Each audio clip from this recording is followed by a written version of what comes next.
Ah, yeah, just what we needed right in time for a stream. An excuse to partake in drinking Coke Zero. I know this is like basically cancer in a bottle, and who knows with all the damage that it's like doing to my teeth and my stomach, basically all my insides, my cell, all that stuff. But hey, it's at least it tastes good. I mean, I know it's been used to like give cancer to like smaller animals like mice and stuff, but I'm a 200-pound humanoid, so screw it. It's not gonna cause anything bad. Hmm.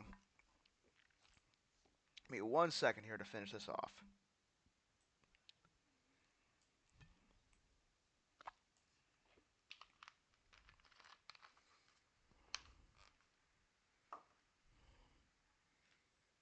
All right. So now that we know that the stream is up and running again, hey guys, welcome back to yet another episode of Apex Conquers Classics. This time we are doing Mario Sunshine, brought to us by the limited collection or the limited release of Super Mario 3D All Stars. Because at the time of this recording, unfortunately, Nintendo has not released this game on NSO. Why this wasn't one of the first games they released on the system, instead going for uh, Soul Calibur 2 and Chibi Robo of all things, is a little bizarre, but hey. That's what this game gets for being the black sheep of the 3D Mario games. And I don't mean that pejoratively. I mean as in, like, Nintendo literally sees this game as almost an unworthy successor to Mario 64. Like, they're very hesitant on bringing it to newer systems, but that just seems to be the thing with them. Like, they're really proud of their accomplishments on the Nintendo, the Super Nintendo, even the 64, barring all the rare made stuff. And yet, when it comes to the GameCube and beyond, they're like very hesitant on making that emulatable, if that's even a word. Like, you'll notice that it's very rare for them to actually remake or bring DS games over.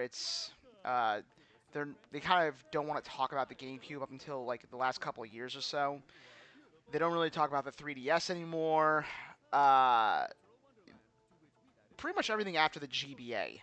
Like everything after that, like that from that all the way up until the Wii U, those are like what they consider the dark age of their company, which is kind of bizarre because that's actually besides the Switch where they ended up making their most money. Like I could be mistaken, but I'm pretty sure that before the Switch, the Wii was the best-selling home system of all time, and the DS, besides the PS2, is the best-selling system. Period.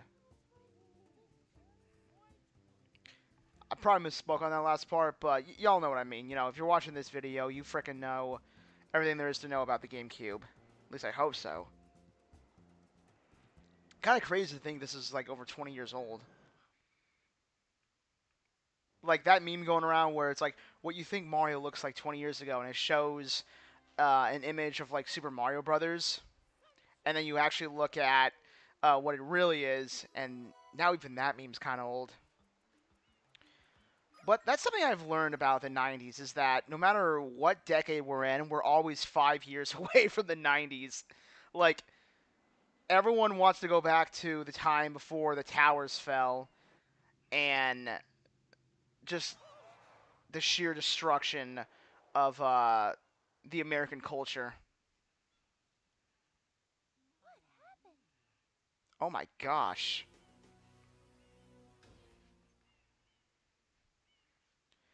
Something that's really unique about this game is that I think this is the only time where Nintendo, at least for Mario series, try to at least attempt to put the story front and center. But the fact that you can't skip this cutscene is a little. Oh wait, can you? No, you can't. You can pause though. Weirdly enough, interesting. But yeah, it's got like full voice acting. The cutscenes go on for more than 30 seconds. It kind of feels like this is what gaming was evolving into, and then maybe because of the reception of the GameCube or this game in particular, they kind of scaled it back with Galaxy, and then they just deleted it entirely when it came time for Mario 3D World, which And looking at 3D World compared to like this game or even Galaxy, 3D World as far as like I don't know if I want to say gameplay or presentation, but it kind of feels like a step down from these games as far as like being cinematic. I feel like 3D World was on paper the next logical conclusion of like Mario Brothers 3, but like brought in a 3D environment, you know, where yeah, the game is in 3D now, but at the end of the day, you're still going through level like linear ass levels. You're still trying to get to the flagpoles. I felt like the logical conclusion of the 2D games. Hmm.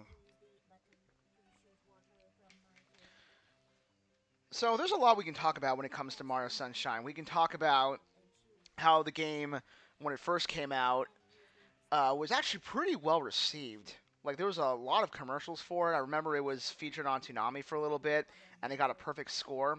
Like this game kind of has like a really interesting history when it comes to its reception because initially people loved it, and then there was like a period where people didn't like it. Where they kept comparing it to both Galaxy and 64, and they said that it was like a step down. And I think post Bowser fight that's true, but up until that, I actually think the game's pretty good.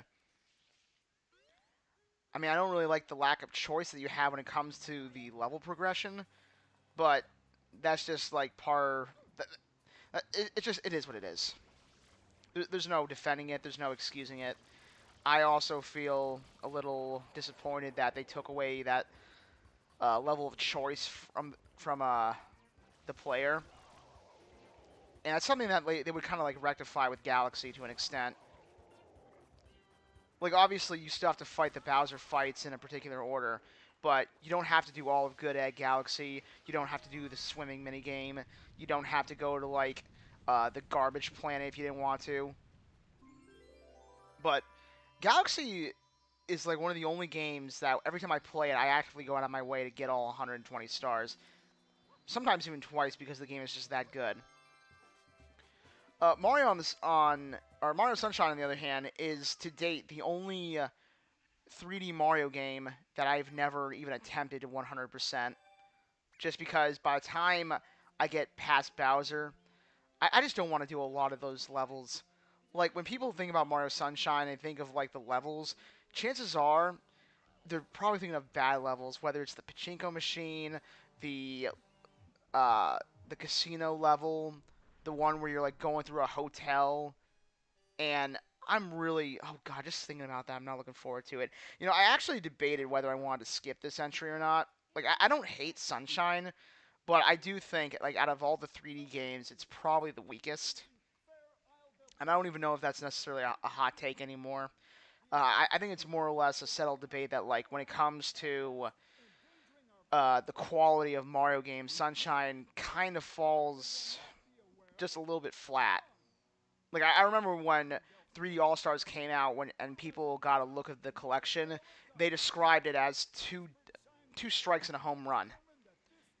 Because while 64 has a lot of charm, it is kind of dated by its design, particularly with the camera, and it's a game that actively like its problems aren't really too apparent in the early levels, but towards the end, there are levels that I swear to God are literally not finished, and actively playing them is just a headache and frustration.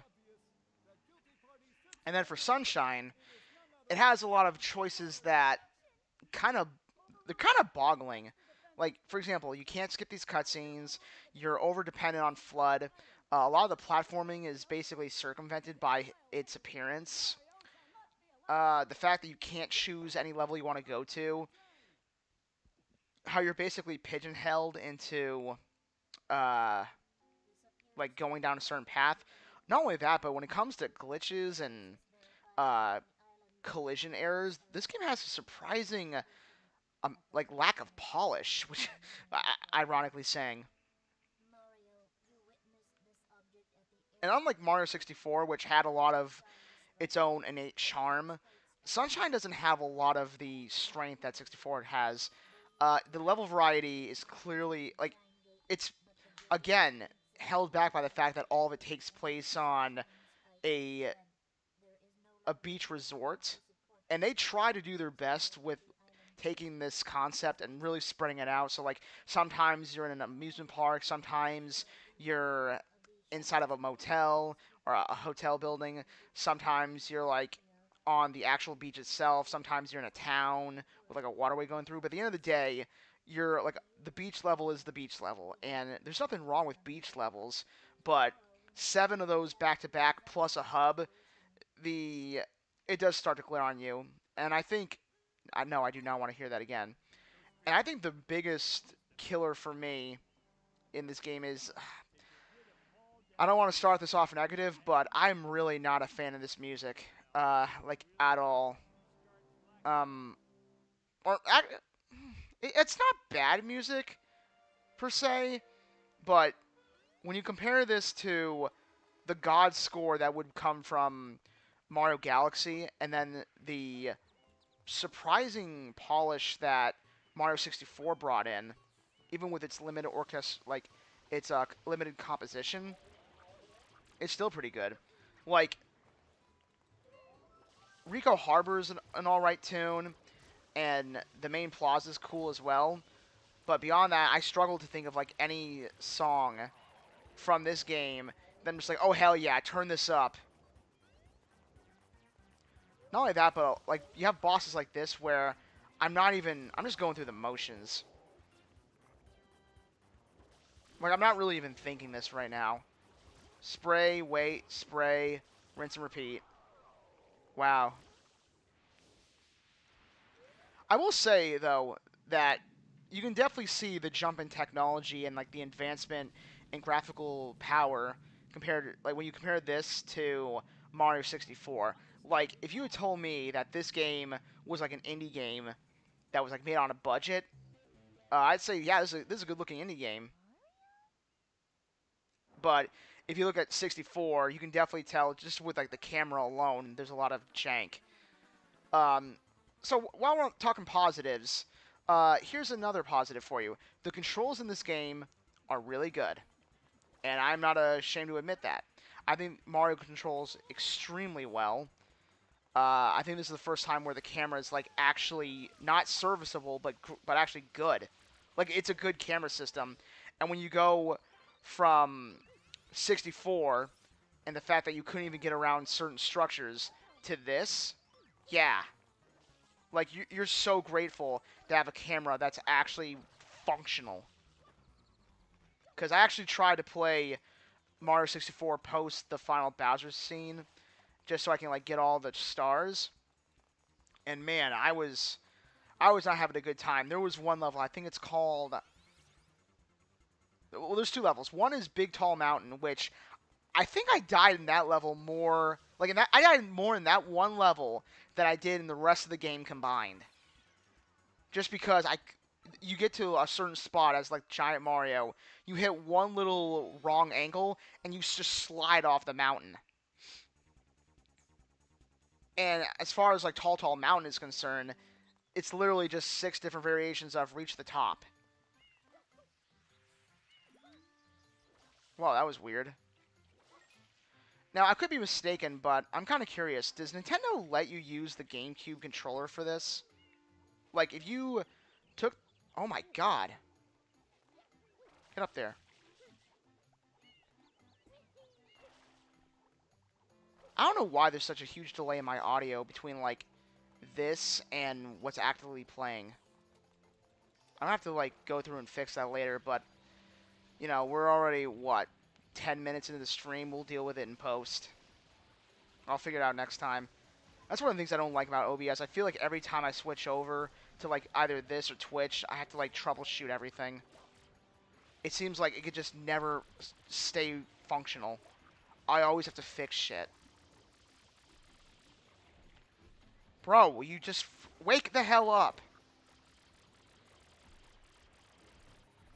One of the things that's kind of unfortunate about the analog triggers in this game, or like this controller, is like this game was made, or I'm sorry, digital controller. Yeah, this is a digital controller, and this game was made using analog triggers. So you can't, really adjust the pressure that you want with the nozzle. It only has two settings, and that's on and off, or like max and none. And for most games, that's fine. But I think in the Nintendo Switch 2 version, right, they should at least give you the option to like use the GameCube controller, if nothing else. I'm not really sure what the plan is for them releasing this to NSO, but I am pretty excited to see it coming. That as well as Luigi's Mansion. Speaking of GameCube games, the GameCube, you saw a little of this. You saw a little of this. You saw a little bit of this with the 64 as well, but I think the GameCube was when the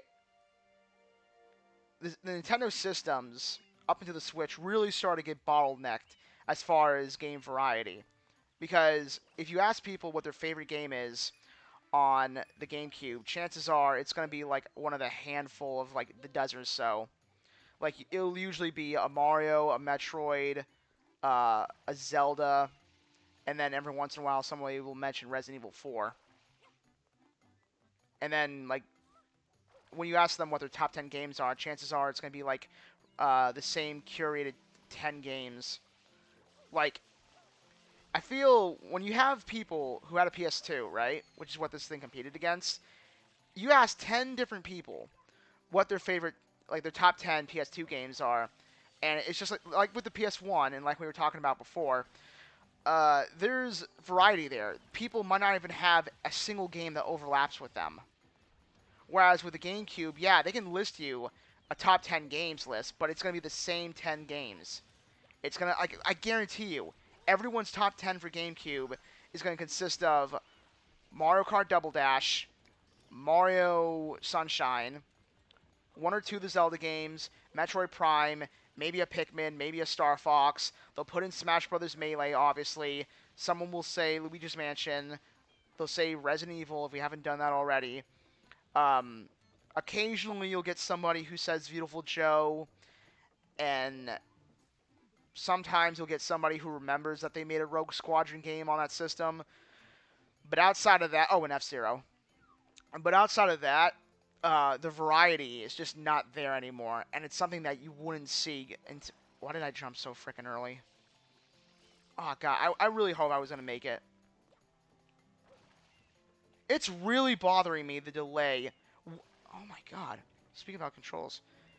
The delay in the audio is really starting to bother me. I don't know why it's doing that. Like, the fact that I can't even, like, hear the stuff, like, in tune, it's throwing me off.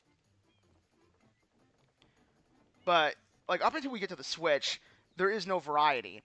And this problem came to a head when you get to the Wii U. And you ask its top 10 games, and it's basically a solved list. Also, by the way, notice the little orange guy in the background not moving. There's another little trick that Nintendo did to optimize the frame rate. Yeah, there's a huge delay in the frames. Or, like, huge frames. There's a huge delay between when I hear the sound and when they actually happen on my screen.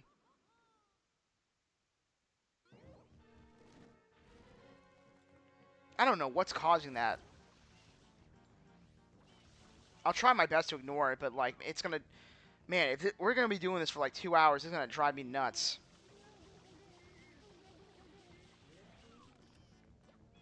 I'll have to, like, end the stream, like, prematurely just so I can, like, fix it.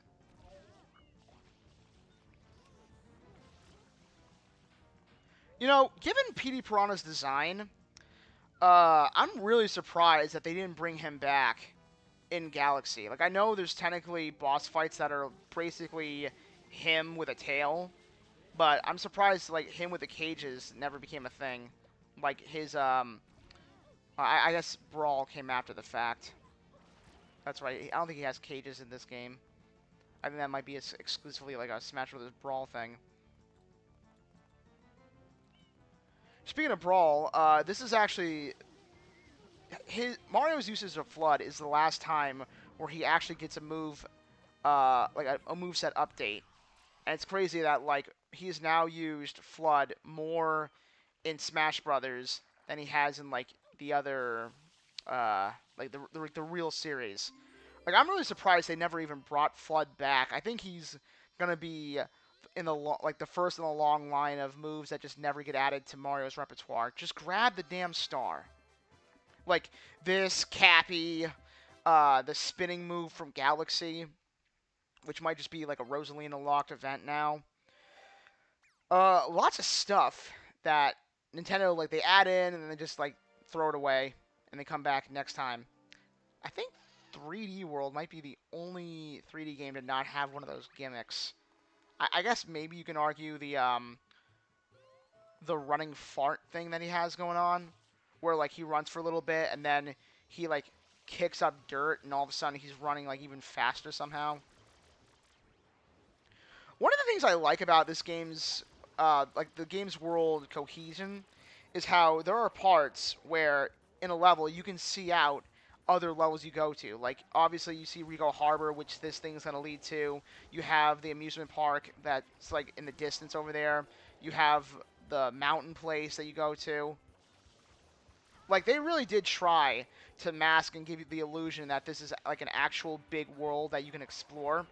And I've always wondered how this game would be if they're like if somebody could do like a fan hack and make this an actual open world Mario game in the same sense as Mario Odyssey, because I think that would do wonders to increase this game's playability. Like if nothing else, then they really bring home the idea of, like, yeah, this is a real living viable world. Because unlike succeeding games and even 64, this is like the only, well, maybe not so much Odyssey, but this feels like one of the first real places where I'm like, all right, I can see this being a real place. You just have warp zones that like get you to and from. One of the cool things I do like about this game is like there's not a lot of freedom in what stars you have to get, but there is a lot when it comes to how to get them. So if you want to do the normal platforming, you can do the normal intended platforming. If you want to just scuttlebutt your way across the map by basically abusing Flood and his traversing features, go right ahead. Like the game, it doesn't punish you for having this level of choice, and that's something that I've always admired. And I think was really underappreciated with Sunshine's design, as well as its like level layouts. Like as far as presentation is concerned, like this is actually one of the stronger games. I mean, when's the last time there was like a Mario story that like wow, like the stakes actually feel raised? And yeah, I know eventually it leads to Peach getting captured again, but there's like a bit more leading up to it. Maybe they could have committed to that idea harder, but just for like it to have more to be more than just like Peach is captured and she's actually allowed to be like somewhat of a active participant this time around before she gets captured by Bowser Jr.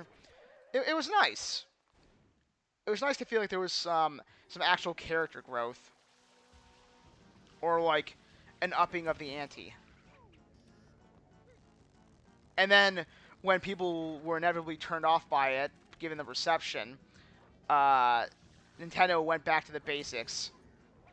Like that's the only thing I will give this game over Mario Galaxy, is that I do think perhaps uh, the presentation. Actually, I don't even know if that's true. Like I do think this game's more ambitious, if that makes sense. Like as far as like a weird cinematic aspect, like Mario Galaxy feels more gamey by comparison, but like I think it's like all the better for it. Which, by the way, what do we even do here? Do we like rip his mouth off? Like I won't, like, or how does that work? Like, do we just snap his mouth and it like hits him in the head? I've never understood how Mario actually beats this guy, like in universe. You just see like his lips puckered out, and you're like, all right, I'm gonna grab that.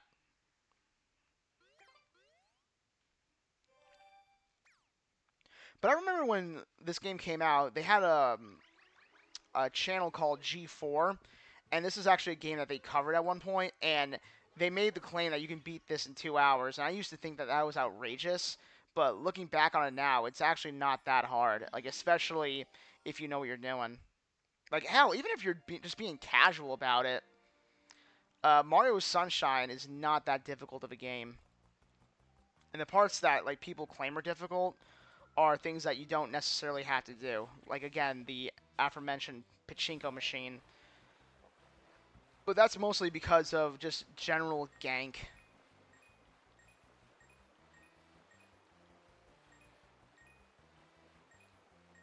I really don't have like much to say about this level outside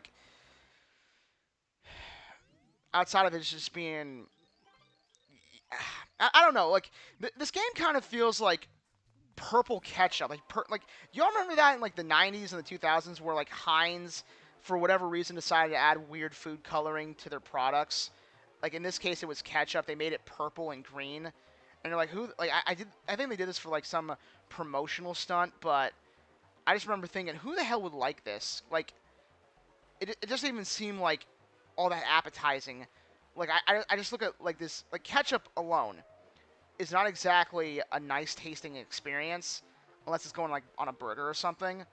But then to see it be utterly transformed into like Shrek Slew is just no thanks. I'm good. I actually don't know what time you need to get in order to get the star. I want to say it's 45 seconds, maybe a minute, but I for the life of me can't remember. Alright, this sound is bothering the hell out of me. Give me 1 second.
I used the restroom just now. Um, just oh man, all that water just kills me. Okay, now the sound's working again. I don't know what that was about. No, there's still a little bit of a delay. Yeah, it's like it's still there. What the hell? I don't know what is causing. Like, god damn it! It shouldn't be the bit rate. Yeah, dude, it's like, folks, it's like delayed by like a whole second and a half, 2 seconds. What in the what is wrong with this shit? I don't think it's whatever it is. You know what? I'll deal with it later. You know, it's just for the show must go on. I'll put up with it, but I am not happy with this. I freaking I hate that with OBS you have to troubleshoot it seemingly every time you turn it on. Oh, what's this? You switched over from from YouTube to Twitch one time? Well, fuck you. We're gonna redo everything. We're not going to bother to remember your settings. We still need you to log in. We still need you to do two-factor authentication. We still need you to redo the settings over and over again. Seriously, one of the most unhelpful features possible. Like every time I see a piece of technology like this that just completely like it requires you to read a manual to use it because it's so unuser friendly. I just think of that scene with like the Steve Jobs movie, where he's like, you said you were giving me a computer and you gave me boards. Your average, like, this is cool for a hacker hobbyist or like your little computer club, but your average Joe does not want to build their own computer. They just want to come in, turn it on, and have it work. It's like hell. That's one of the reasons why consoles sell so well, because you don't have to troubleshoot any software. You don't have to like fiddle around with settings. You don't have to worry about whether your machine can run a game or not. You certainly don't have to worry about memory overflow. Like, God, I can't imagine how miserable that must have been in the 90s, where it's like you have people like Spoonie who literally admit that they had to essentially remake their entire computer every time an Ultimate game came out. And that's like one of the reasons why he was even able to like learn his way through his bachelor's degree. Oh my God. Move. Thank you. So this level is the first instance of this being like a proper, what's the word I want to say? God damn it! You know what it was? I tried to do the long jump, and I keep forgetting that you can't do that in this game. Yeah, Mario 64 has spoiled me. Anyway, so this is the first example of like a pure platforming level, and it's something that's like really rare in Sunshine. What's crazy though is that a lot of these like have no rhythm or reason for being here. It's just like a bunch of floating platforms in like an empty void, and you can actually see the genesis of Mario's Galaxy's design in here. And speaking of which, like, listen, folks, I'm not saying that this game is irrelevant to what little canon there is in Mario games. I'm not saying that Nintendo like doesn't see this as like a worthy game that they're like particularly proud of, but I think there's a reason why they're skipping it and going right into Galaxy. Like I will be very surprised if any element from this game makes its way into any of the Mario movies. You know, I don't feel like playing this fucking level. I'm gonna go with the first one. At least that one I can just like zone out and not have to worry about anything. I can like farm lives while I'm there.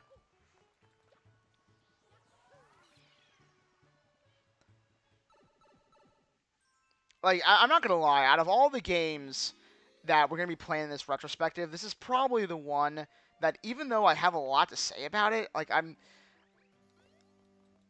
not all that interested in playing it if I'm being real. Like again, I've actually debated whether I wanted to skip this or not. But I know that if I didn't, people would be kind of like confused because this is a legitimate Mario game, and it, unlike Mario Brothers 2 and the American version of 2, this is actually like something basically like it's worth playing.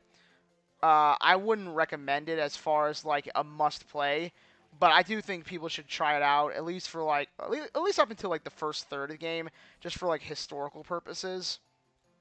But I do overall put this on like the skippable level when I'm making like the tier list. I don't think it's like all that essential to like the Mario canon, like the Mario universe. Like if somebody told you that you can skip Mario 3, they're wrong. If somebody come on, God! Oh my God! You know what? Fuck it. We're doing this. 'Cause I'm pretty sure you can get away with this nonsense.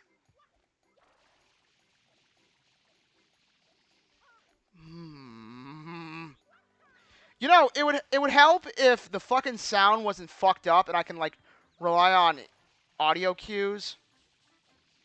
Get up there! Oh my God! I don't want to do this. It was so easy to do this back in the day. All right, last time we're doing this.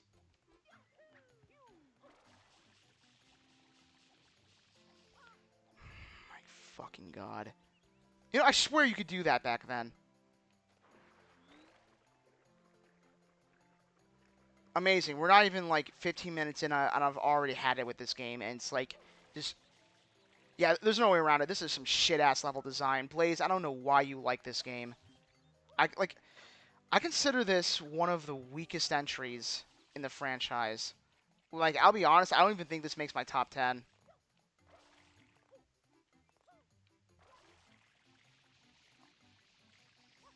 Get the fuck up there! Is it this I have to jump on?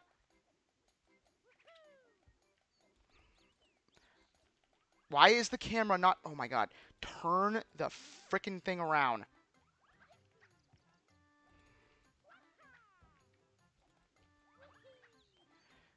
Oh my god.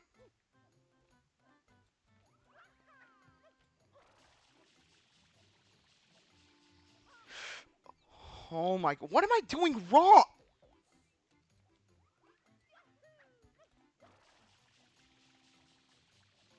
Finally! Jesus! Oh, that was a nightmare. Yeah, I think I'm going to end the stream after this level because this audio glitch is pissing me off. Like, I don't know what I'm doing that's causing this to happen. I mean, I'm glad that... Oh my god. I'm glad that Mario's ability to, like, backflip is more snappy this time around. Like, it isn't the complete, just, catastrophe that it was in 64. Although, this is kind of gank. Stomp. Sweet. I think it's the first time we got an extra life in here. Because I don't know what it is, but I think, like, this game in particular is, like, really stingy with lives. And does the typical bullshit of, like, oh, well, you have a life and you turn the game off. Well, back to 3 lives for you, bucko. Is there more lives in here? Oh, that audio glitch. Or, like, the audio delay. It's actually, like, really getting to me.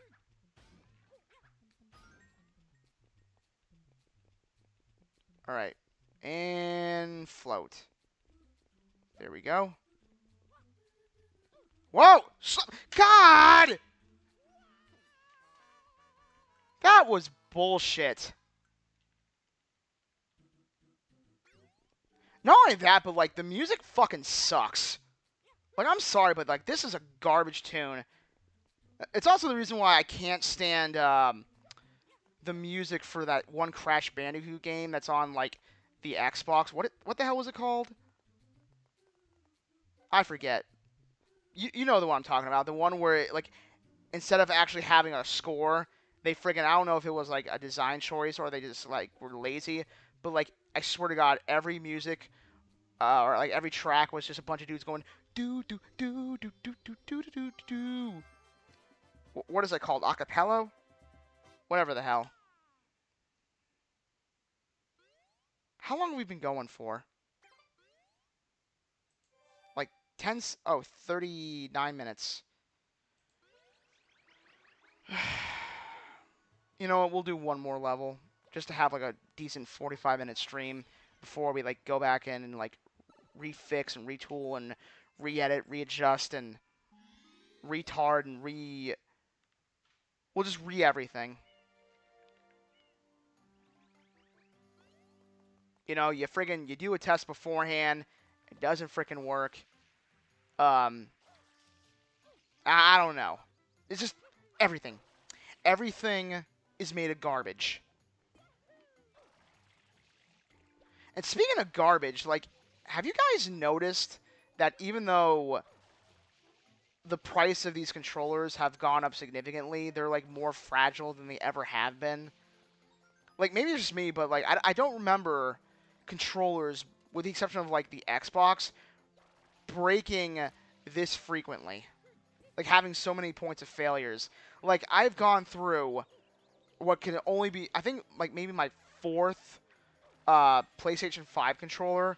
Because I feel like if that thing hits the floor just one time, either something, like, the sticks go, and like, they have severe stick drift, or the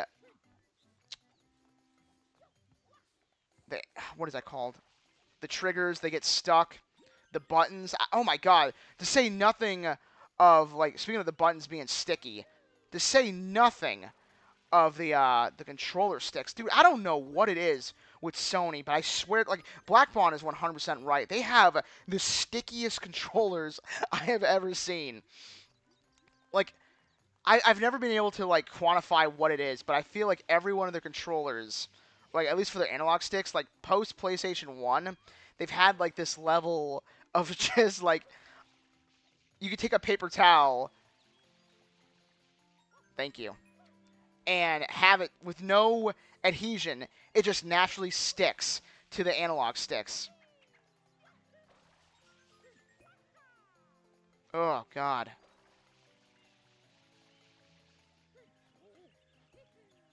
Like, again, listen to this music.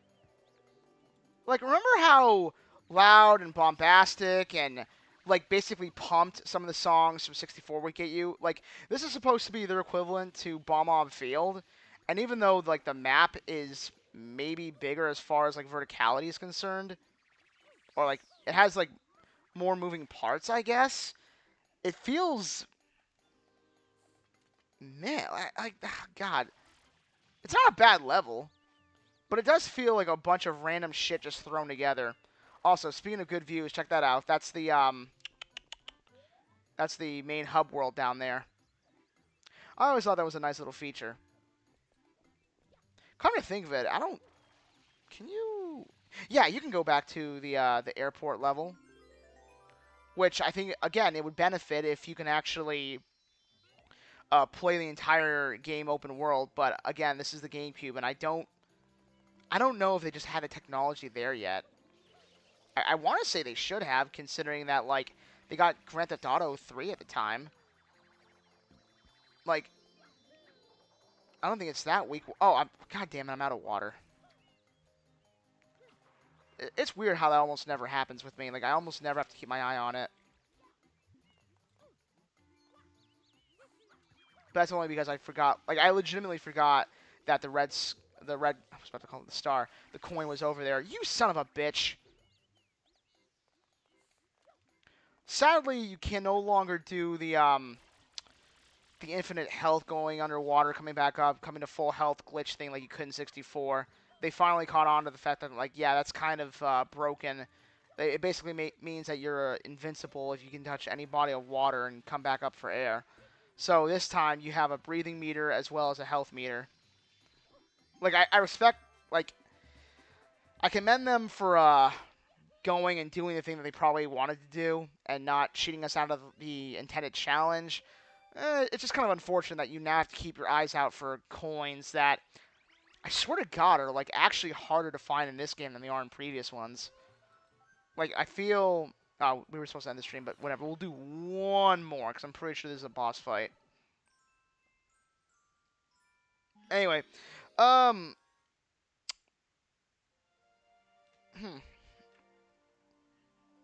forgot what I was going to say. Whatever.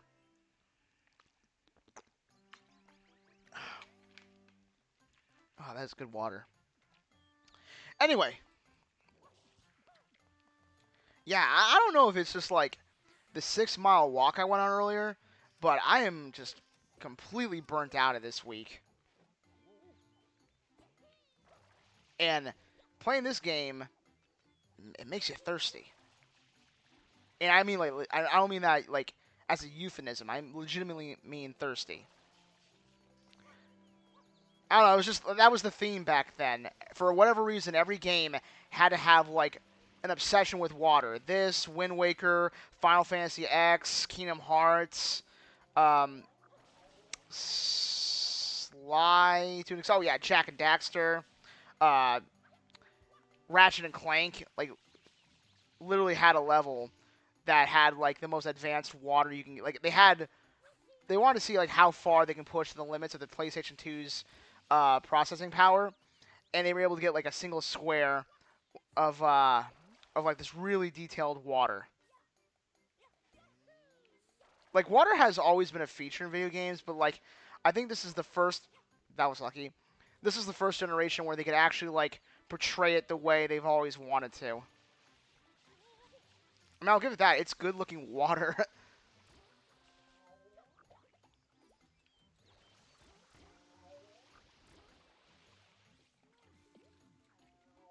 Jump.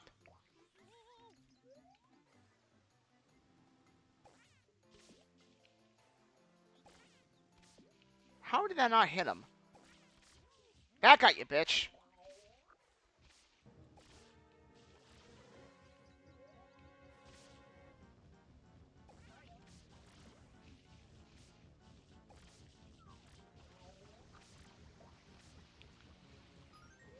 I have no idea, like, what this guy's deal is. Like, there's... I really do want to know, like, the in-universe lore behind PD Piranha and a lot of these other dudes. Like, the fact that they disappear into paint, which is what this stuff is, kind of makes me believe that, like, perhaps they're an invention of Bowser Jr. himself, and if that's the case, good job. Really creative. Oh no. No!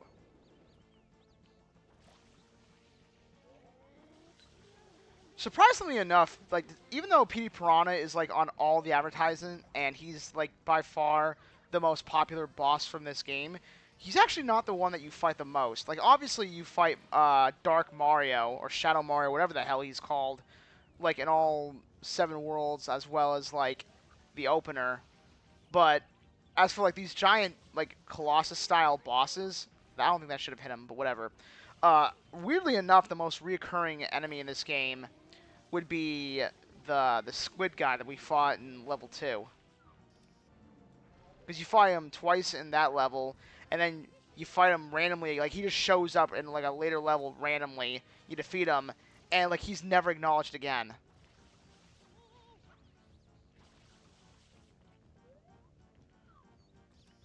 But this is also, like, the first like, I think this, like, might be one of the last generations where Mario's lore stopped introducing, like, interesting characters.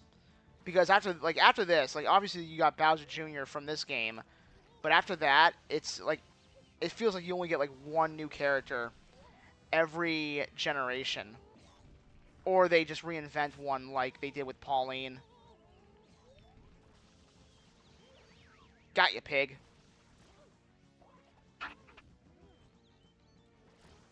Oh shit! Like, they gave us Rosalina in the Wii generation. They gave us... Who did they give us in the Wii U generation? Nabbit? I don't know. It just seems like none of the characters they make nowadays have any staying power.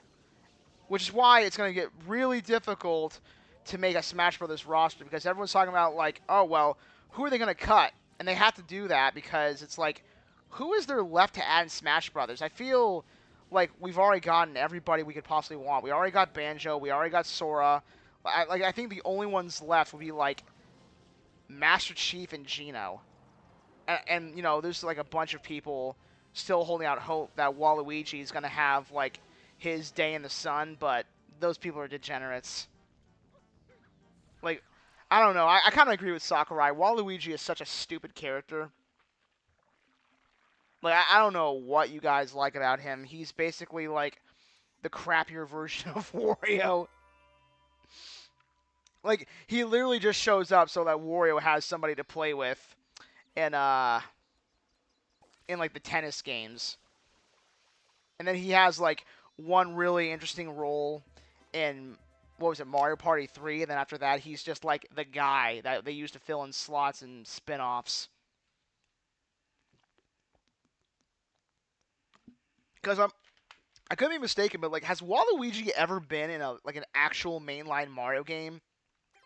Because to my knowledge, like, yeah, he's in all the carts post, like, GameCube onward, but as far as I know, he's only been in, like, Mario Kart and miscellaneous other spin-off bullshit. But, the sound design's pissing me off. I'm kind of burnt out on the whole stream. I might pick this back up in a couple of minutes just to see if I can like fix the glitch or fix what's going on with this. But if not, I'll see you guys tomorrow.